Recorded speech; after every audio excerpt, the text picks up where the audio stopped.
Bonjour et bienvenue dans cette vidéo explicative gymnique.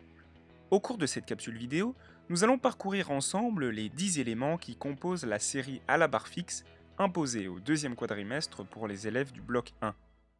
Commençons par l'entrée, le renversement arrière.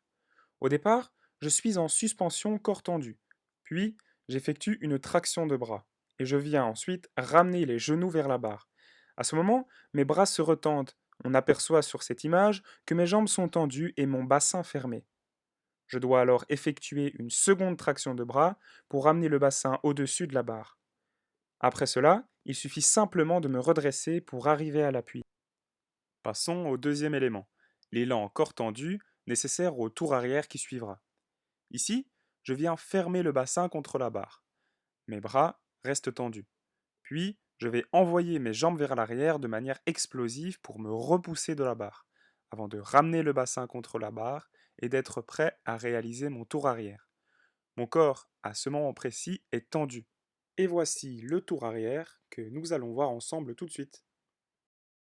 On voit donc ici la prise d'élan, puis je viens ramener le bassin vers la barre et je viens fouetter les jambes vers l'avant, puis je laisse mes épaules aller en arrière et je me retrouve à l'appui sur la barre.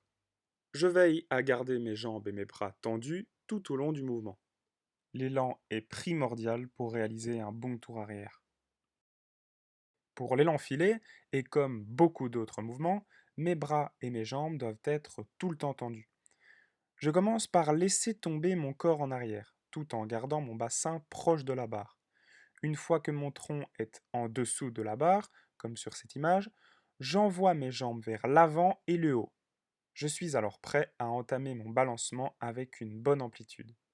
Passons donc au balancement avant et arrière.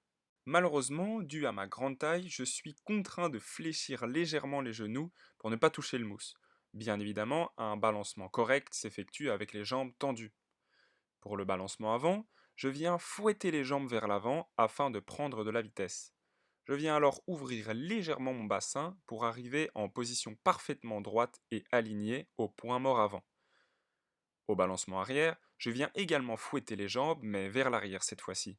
Ma position est légèrement courbée afin d'être prêt pour le balancement avant. Nous arrivons au demi-tour, qui s'effectue lors du balancement avant. En fin de phase montante du balancement, je vais lâcher une main et orienter mon regard vers l'arrière. Si je décide de lâcher la main droite, comme ici, je vais la changer de position en la plaçant à droite de ma main gauche. Je viens attraper la barre en pronation. Je me retrouve donc dans cette position avec un corps tendu et prêt à changer mon autre main, donc ma main gauche, de position. Ici, je viens donc retourner ma main gauche pour me retrouver en suspension, donc dans l'autre sens que le sens initial. Je dois toujours avoir une main qui tient la barre au minimum. Je ne peux jamais lâcher les deux mains. Les éléments 7 et 8 sont sensiblement les mêmes éléments que l'élément numéro 5, c'est-à-dire les balancements avant et arrière. Référez-vous donc aux explications données pour celui-ci. Nous voici à l'élément 9, appelé communément l'accroché-genou. C'est un élément qui me permet de passer de la suspension à l'appui. Le mouvement s'amorce lors de la phase montante du balancement avant. Je commence par tirer la tête en arrière, puis je ferme les hanches et je ramène une jambe entre mes deux mains. La jambe opposée reste tendue tout le temps. Ici, je me retrouve sous la barre avec mes deux jambes tendues en ciseaux. Et je vais venir fléchir la jambe entre les appuis pour accrocher la barre et me redresser à l'appui en tirant ma jambe opposée vers l'arrière tout en gardant mon corps bien gainé. Observez que mes bras restent tendus tout au long du mouvement. C'est un mouvement qui demande une certaine souplesse. Une fois à l'appui, il me reste à effectuer un dégagé de la jambe engagée. S'il s'agit de la jambe gauche, je viens placer ma main gauche à droite de ma jambe engagée. Je vais ensuite dégager cette dernière en la gardant bien tendue afin de me retrouver à l'appui. Nous arrivons à la sortie filet, qui est un mouvement similaire à l'élan filet vu précédemment. Je commence donc par laisser mon corps tomber vers l'arrière.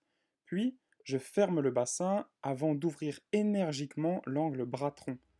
Je lâche ensuite les mains et je garde les bras levés jusqu'à la réception. où je finis par tendre les bras vers l'avant.